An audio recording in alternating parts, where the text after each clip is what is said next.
David, at the health conference, I brought Congressman Patrick Kennedy, CMS Administrator Andy Slavitt, Professor Zeke Emanuel, Dr. John Brownstein. Who are you going to bring to the table for CareTalk? Maybe I can get that Obamacare guy to lean in. Not.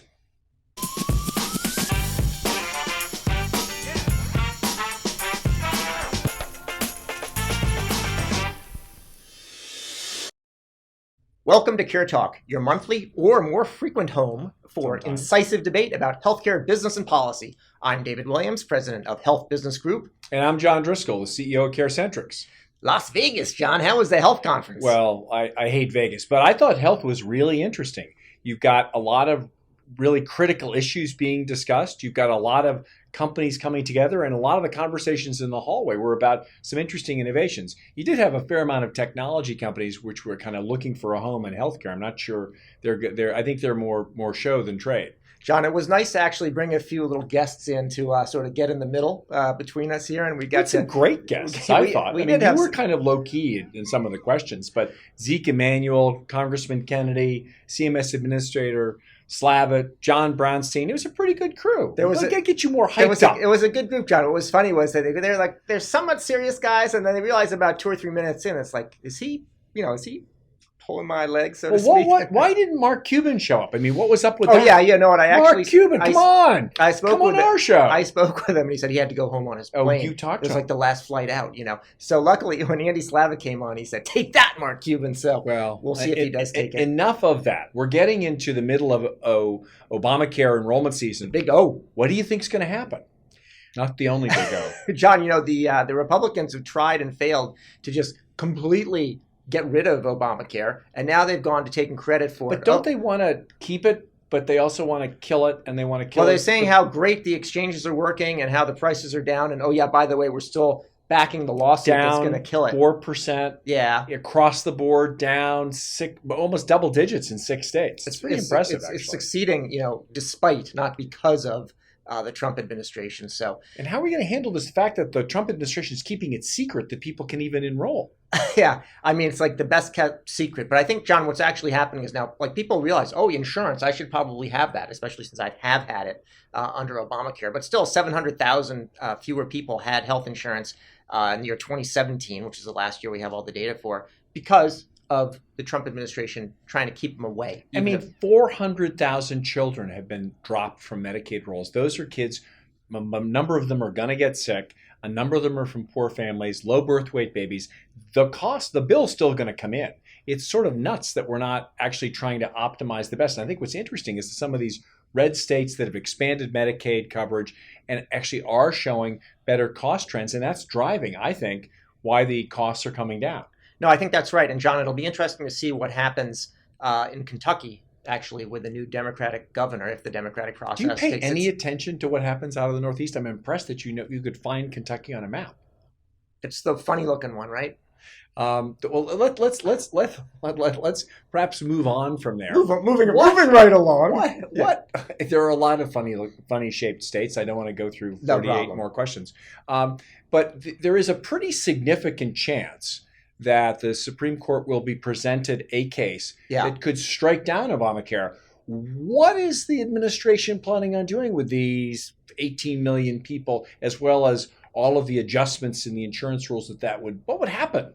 Yeah. Well, John, one of the things that we talked about years ago coverage. Was that, overthrowing the Affordable Care Act was probably the most likely way that you were going to get single payer, because it'd be just such a mess and people would just go to that next. I mean, that's not going to happen. Elizabeth Warren, your buddy Bernie Sanders. I got a lot of single payer. I got a lot of buddies, John. Single payer, David. You could use a few buddies yourself, but my buddy's going to take care of us. Going to take care of everybody. Yes, imaginary coverage. And my imaginary friend is going to pick up the tab. Hey, buddy. We can joke about it, but there will be serious. Ugly personal crisis for everyone who's poor or who can't afford health care coverage if the whole thing blows up. And by the way, if it is found to be illegal and is struck, that is exactly what will happen. Right. And I think it was sort of embarrassing that CMS Administrator Verma didn't appear to have any plan at all. No. In fact, less of a plan than Obamacare leaders had when it blew up. So I worry about the ugly, the dark, ugly results from that kind of a court action. And the principle, that the Supreme Court seems to follow on these legal decisions is whatever Republican president wants. That's the original intent of the Constitution. So I think it's very possible that it could get overturned. Well, let's talk about something fun in the future. I was enjoying this kind of UPS drone, Walgreens drone delivery of healthcare products. Are you excited about that? Because I am. It sounds like a video game, John. You see, it's like one of those. These are critical drugs. It's blood supply. It's drugs. It's convenience for homebound seniors. How can you be so mean about that? I think what's happening, John, is that, Amazon is out there and they're basically squeezing UPS, going into the delivery business themselves. And UPS says, what else could I have? A drone, although Amazon's doing that too. I think what's going to be like these clay pigeons, John. They're going to come over. And I know I have teenagers, John. They're going to take a little BB gun. They're going to be pulling those babies out of the air. Cretins like my partner, David, may be fighting the future. But companies like Zipline are successfully using slingshot and drone technology in places like Rwanda to deliver critical supplies. I think that you are stuck in the past, Mr. Flintstone. I would like to see in the future, you're going to see drones all over the place because they're going to simplify and make accessible quick delivery of critical supplies. Maybe. I don't know. It seems weird to me, John, having these drones flying around. How many are there going to be? Seems weird to you. I know. It doesn't mean I'm wrong. Just get used to the drone. I don't like that sound. I want a quiet one. What about Facebook, David? What are they up to in healthcare these days? Oh my God, John! So they have this. I suppose you hate them too. Never, John. They have something called the. Now that's something you should. Be they're introducing something called the preventive health tool, and it's one of those high-minded sounding things. They're going to let you know, hey, you should. Do they want my information? No, they got you, John. They already got that. So they have. They want to let you know to get vaccinated. Good. Okay, Boomer. Okay. They want to make sure that you're all set. You look older than me. Listen, John, you know what? You look like you're blowing on Wall Street today. You're gonna go. I mean, you look good. You look good, John. But I have to say that Facebook, Wall Street's coming back. Facebook, they're coming back. The thing about Facebook, John, is I actually, so of course everyone's going to be skeptical about Facebook, and I think rightfully so. Cambridge Analytica, Russian. There was a new thing I saw actually just trolls. Has anyone watched Homeland? Just recently, John. It said that I didn't realize that. They unintentionally were having the camera turn on while you're scrolling through your Facebook feed. I'm serious. You think I'm giving you? I think that Facebook is a fantastic technology for what it does, generating, leveraging information to then sell ads on. But it seems like an odd platform for healthcare. I mean, you don't have to disagree with everything Facebook does to recognize that at a time when people are increasingly more and more worried about privacy and personal data, and all of my data is not on Facebook. Thank you very much. Although I've got to check the security settings. We're going to double check that. And that probably is an odd place for people to be sharing healthcare information, honestly, with anyone. You don't have to be against Facebook to really be still thoughtful about how you protect your digital information, your digital health information, which is much more valuable than people think. I mean, when people are stealing identity, a lot of the most expensive things they try to steal are information that would allow them to get access or to identify you based on your healthcare info. I think it's dangerous. Well, John, they can sell it for that new Libra Facebook Bitcoinage. So just leave Facebook alone. Let's leave them alone, John, and let's go to something nice and calm like the lightning round. Ready? I am. So, David, now that impeachment is upon us, how will it affect healthcare? I have no idea, John. I think it's mostly going to give... Oh, you've got opinions on everything. Okay. I think it's mostly going to give the Republicans an excuse for not replacing anything once they do the repeal or get the court to turn over Obamacare. I think it's going to turn the power back to the bureaucrats. Ironically, the Republicans have actually given the bureaucrats a lot of power, and that may create a lot more progress than we've seen out of either house of Congress. John, are you making your own vape juice? Oh, come on. We just have to shut this vaping stuff down. 50% of all teenagers are being hooked on nicotine because we've let the vape world take over. I think it's time to force the FDA to enforce its regulatory obligation to shut it all down.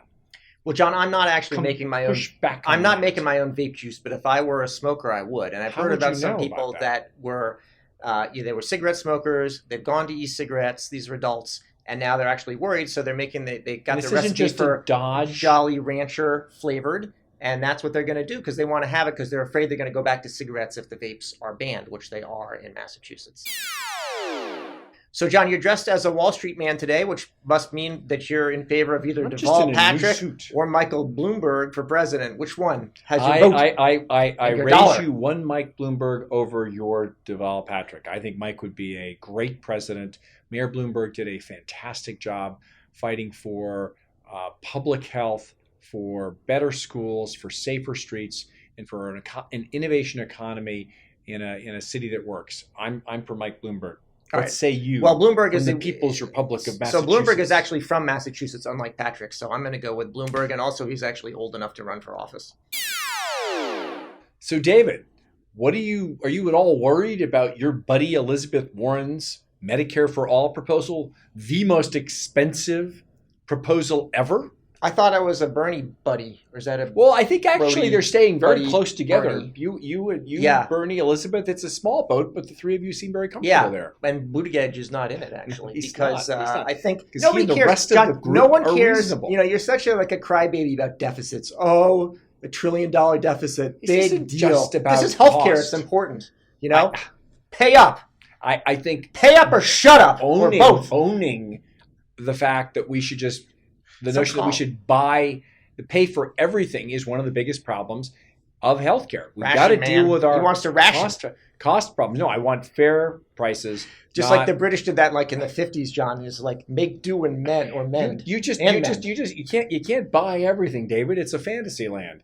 Good luck with that. Medicare for All, the way it's proposed currently, is not going to happen. So I'm not worried about the price. But if you think about it, you shouldn't be trading more coverage for endless costs. I'll try not to think about it. Well, that's it for another edition of CareTalk. It wasn't maybe as good as some of the ones we did at Health where we had a guest to kind of break up the monotony. You needed that. But anyway, we got a lot of subscribers, and I hope that you'll subscribe too if you haven't already. Please. I'm David Williams, president of Health Business Group. And I'm John Driscoll, the CEO of CareCentrix. Subscribe now. Bye. Hey there, listeners. Want more CareTalk? There's more to be had in our other episodes, so be sure to look for those and subscribe to CareTalk on your favorite service.